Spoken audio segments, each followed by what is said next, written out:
Fasting has been practiced for thousands of years, but only recently have we started to put it to the test. I did a previous video series about the studies on using fasting for weight loss back in the 70s. Was it safe? Was it effective? But what about fasting for treating and preventing other diseases? One of the side effects noticed in the early weight loss studies was a consistent fall in blood pressure. So much so, you typically have to stop taking blood pressure medications while you're fasting, else your pressures fall too low. Once you start eating again, your pressures go back up, but remarkably not as high as they were before. But of course, it depends on what you start eating again. For example, a case report of a woman who used fasting to drive her rheumatoid arthritis into remission. Systolic blood pressure started up around 170, despite multiple blood pressure medications, was put on a whole food plant-based diet for 8 weeks. That dropped her down from 170 down to 130, off of all her medications before starting the fast, and then normalizing down to 110 after the fast. But is that just because of all the weight loss? I mean, she lost 22 pounds on the fast, and 27 pounds on the plant-based diet. So yeah, I mean, it's extraordinary to drop your pressures from 170 to 110, but that was after losing about 50 pounds. Right? We've known for decades that any kind of weight loss can lower blood pressure. Even minor weight loss can lower blood pressures in obese persons, even if they remain significantly overweight.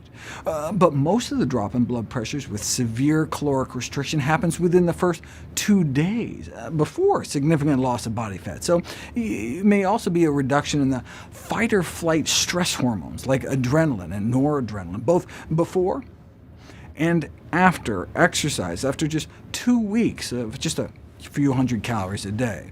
So that may be one reason why very low-calorie diets have been found useful in lowering blood pressures, even in those for whom blood pressure medications fail, the changes in those hormones.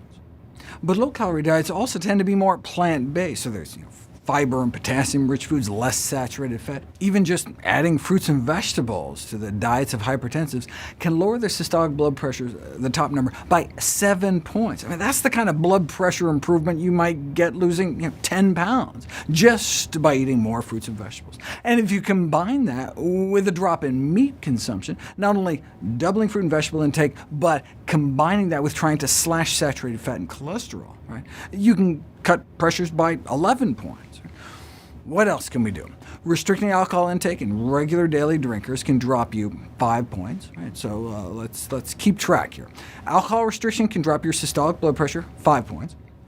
Losing 10 pounds can drop you 7, as can just eating the recommended 8 to 10 servings of fruits and vegetables a day. Regular aerobic exercise for at least 3 months can drop you 9. So let's add that onto the chart. Combine the fruits and vegetables with meat reduction, you can drop it 11.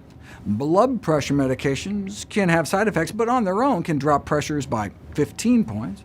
What about cutting down on salt? Note in the other diet study, they kept the sodium levels the same. Cut sodium enough, and it can edge out drugs at 16. The drugs, 15. Sodium restriction, 16. Is that the best we can do with diet? Put people on a purely plant-based diet, even one moderate in sodium, and you can drop hypertensives by 18 points, even after 9 out of 10 reduce their blood pressure medications or stop them entirely, all within just 7 days. That's pretty impressive. Now, what if you took that same diet, but added fasting? 37 points. Right? We'll review that study and others like it next.